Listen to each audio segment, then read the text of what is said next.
Alors, je vais mettre dans un tube à essai à peu près 2 ml d'eau distillée.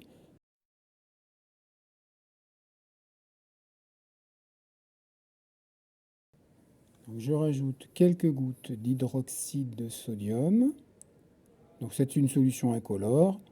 Et je vais prendre l'indicateur coloré, le BBT, sous sa forme jaune. C'est la forme qu'a le BBT quand il est en milieu acide.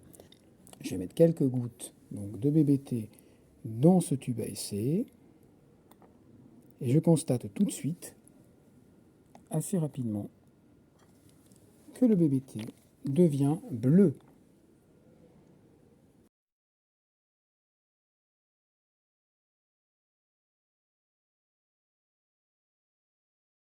Je vais faire maintenant le travail avec les ions oxonium.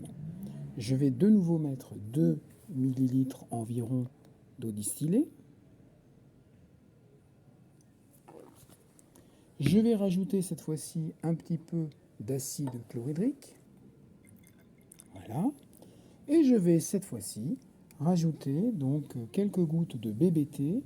Mais le BBT, au départ, je le prendrai sous sa forme bleue, c'est-à-dire la couleur qu'il a lorsqu'il est en milieu basique. Je vais mettre quelques gouttes du BBT dans ma solution. Je vois à ce moment-là que le BBT devient jaune.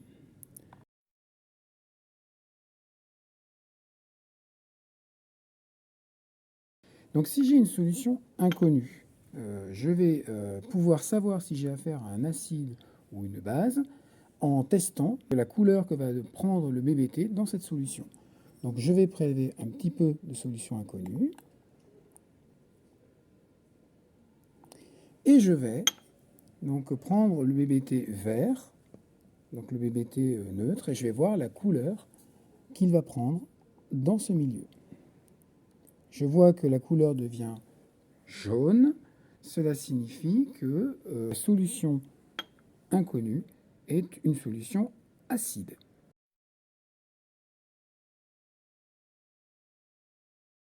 Donc voici un pH mètre devant vous. Je vais procéder d'abord à l'étalonnage de ce pH mètre et je vais mesurer le pH des différentes solutions qu'on a analysées au préalable. Nous allons désormais procéder à l'étalonnage du pH mètre. Donc je prends deux solutions tampons, une solution de pH 4 et une solution de pH 7. Donc je vais donc mettre la sonde donc pH métrique au niveau de la solution tampon pH 4 et je vais lui dire je calibre. Donc l'appareil va se régler jusqu'à la valeur du pH 4. Une fois que le pH 4 sera atteint, l'appareil va marquer une fonction racine au-dessus du A ici présent. Voilà, c'est le cas. Je vais donc maintenant pouvoir passer à la deuxième solution tampon, la solution de pH 7. Et je vais appuyer sur le bouton calibre. Là maintenant, le pH mètre va se régler sur la valeur 7. Voilà, il est calibré. Nous allons maintenant pouvoir utiliser l'appareil pour faire des mesures plus précises des trois solutions précédentes. Je prends désormais donc un petit peu de solution d'acide chlorhydrique et je vais donc mettre la sonde pH métrique dans la solution et je vais appuyer sur Read au niveau de mon pH mètre. On voit quand même qu'on est nettement inférieur à 7. On a bien une solution acide. Je vais donc mettre maintenant la sonde dans la solution d'hydroxyde de sodium et je vais donc appuyer sur le bouton lecture à nouveau. Là, on voit clairement un pH qui monte largement au-delà de 7. On a une solution basique. Je mets la solution inconnue, ici présente. Je vais donc immerger l'électrode après l'avoir lavé, bien évidemment, et je mesure le pH. Je vois bien ici que j'ai un pH largement inférieur à 7. Je suis à pH de l'ordre de 3, 7 environ. C'est bien un acide. Mon objectif désormais est d'essayer de titrer la solution d'acide chlorhydrique grâce à la solution d'hydroxyde de sodium de soude ici présente.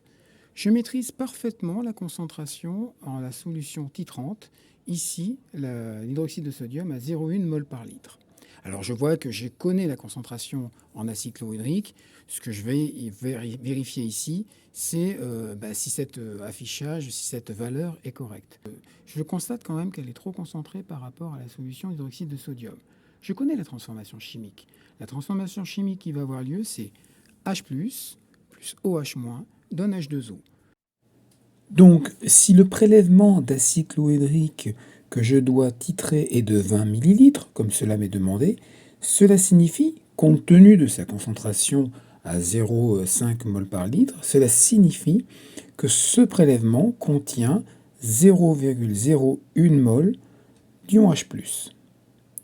Comme tous les coefficients stoichiométriques de la transformation chimique sont à 1, cela signifie concrètement que si je veux faire réagir l'ensemble des ions H+, il faudra que j'ajoute autant d'ions HO-.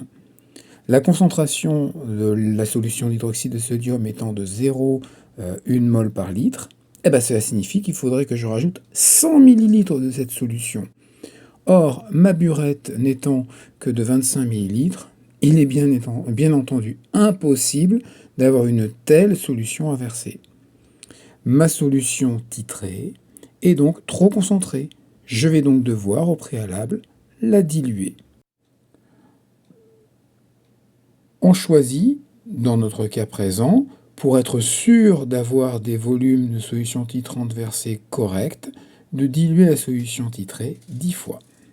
Pour ce faire, je vais avoir besoin d'une pipette de 10 ml et d'une fiole de 100 ml.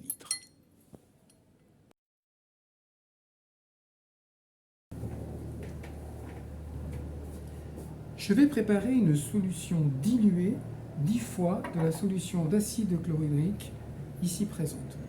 Donc, comme je ne prélève jamais directement dans un flacon, j'ai prélevé un petit peu de solution dans un bécher qui me servira de prélèvement.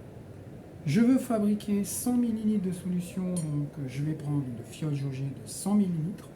On prépare toujours des solutions dans une fiole jaugée et je vais prendre une pipette jaugée de 10 ml. Je vais donc mettre la propipette à l'extrémité de la pipette sans trop l'enfoncer et je vais prélever 10 ml de ma solution d'acide chlorhydrique. Je fais attention à bien respecter le trait de jauge.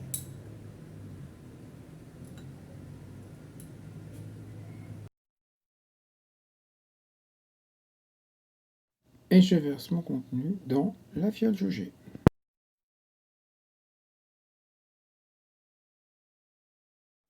On complète le contenu de la fiole avec de l'eau distillée et on fait attention à ne pas dépasser le trait de jauge.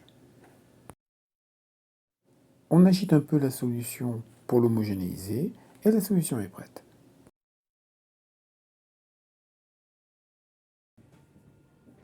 Nous allons désormais procéder au titrage. Donc, au préalable, je dois donc nettoyer la burette qui contient un liquide incolore, je ne sais pas ce que c'est, donc dans le doute, je nettoie. Donc je vide le contenu de la burette dans un récipient poubelle. Voilà, on arrive à la fin de la vidange de ce que contenait la burette. Je vais maintenant la nettoyer dans un premier temps avec de l'eau distillée. Donc pour éviter de la remplir complètement, ce que je fais, c'est que je fais couler de l'eau distillée robinet ouvert contre la paroi et je fais tourner ma burette de manière à ce que l'eau s'écoule le long de la paroi mais de partout. Et après, j'évacue le contenu restant de la burette. Là, c'est que de l'eau distillée normalement, avec ce qui était contre la paroi. Voilà. Maintenant, afin de faire un titrage vraiment précis et optimal, il ne faut plus qu'il y ait une seule goutte d'eau distillée dans la burette. Donc je vais nettoyer la burette avec le même procédé avec de la solution titrante, ici l'hydroxyde de sodium. Donc je vais faire la même chose, je vais faire couler le long de la paroi et je vais faire tourner ma burette en même temps. Et je récupère au niveau de la poubelle. Une fois que j'ai fini de nettoyer la burette avec la solution titrante, je vais remplir la burette. Pour ce faire, je ferme le robinet. Je fais attention lorsque je verse de ne pas en mettre un petit peu partout. Je vais au-delà du zéro. Parce qu'en fait, il va falloir évacuer la bulle d'air qui est située en dessous du robinet. Donc, je vais ouvrir le robinet jusqu'à chasser complètement la bulle d'air. Je referme. Et maintenant, je vais ajuster au zéro. Je suis en dessous. Je vais donc rajouter un petit peu de soude. Et je peux ajuster mon volume de manière à ce que le bas du ménisque soit sur le zéro. Voilà.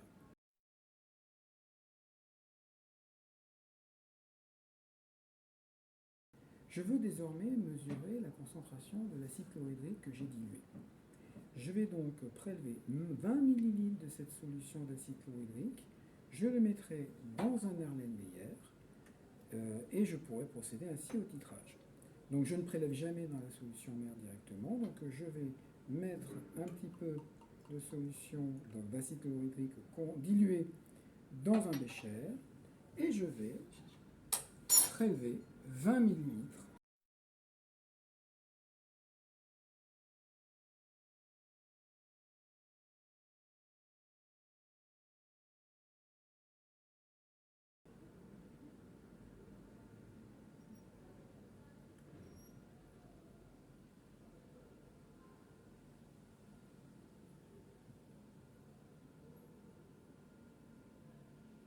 Voilà.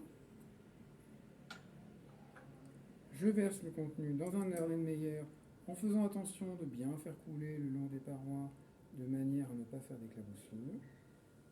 Je mets le deuxième trait de jauge au niveau de mes yeux.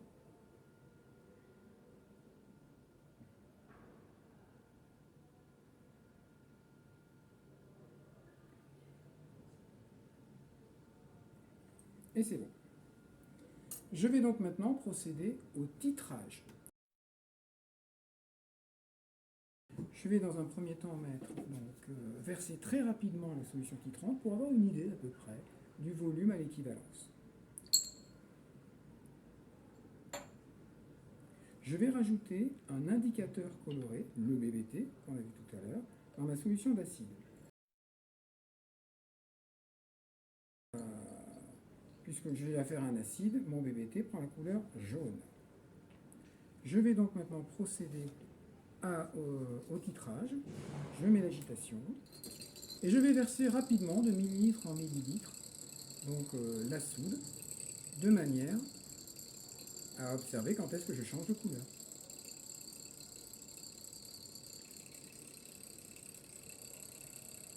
Et là, je vois que la solution est devenue bleue.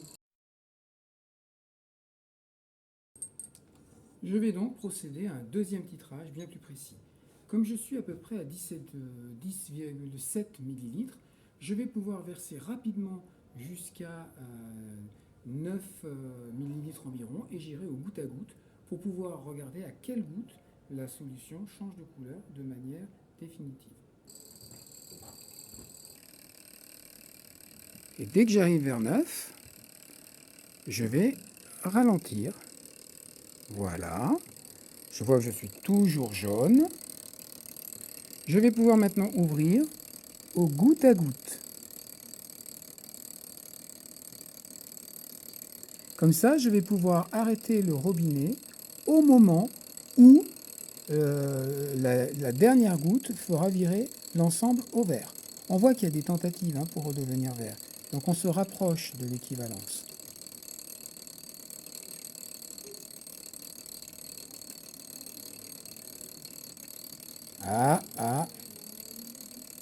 Je crois qu'il manque encore une goutte.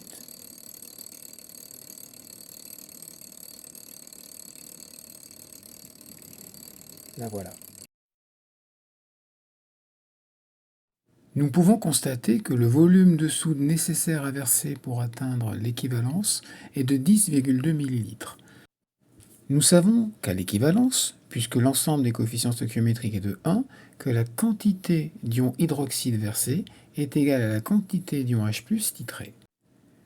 Comme je connais la concentration de la solution titrante, donc la solution d'hydroxyde de sodium, et que je connais le volume versé de cette solution pour atteindre l'équivalence, je peux déterminer la valeur de la quantité de matière d'ion hydroxyde versé. Je fais le produit de la concentration par le volume à l'équivalence. Je fais attention aux unités. Je multiplie donc 0,1 mol par litre par 10,2, 10-3 litres.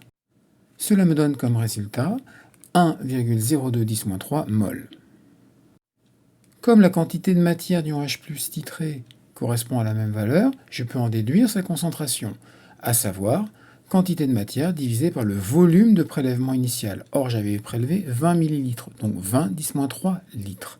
Je peux donc en déduire que la concentration en ion H+ est de 5,1 fois 10-2 mol par litre. Mais attention, il ne faut pas que j'oublie que j'avais dilué la solution 10 fois. La concentration initiale de ma solution d'acide chlorhydrique était donc 10 fois plus importante, c'est-à-dire 0,51 mol par litre. Cela est cohérent avec ce qui était affiché sur la bouteille, à savoir 0,5 mol par litre. Voilà, c'est terminé, je vous dis à bientôt pour une nouvelle vidéo.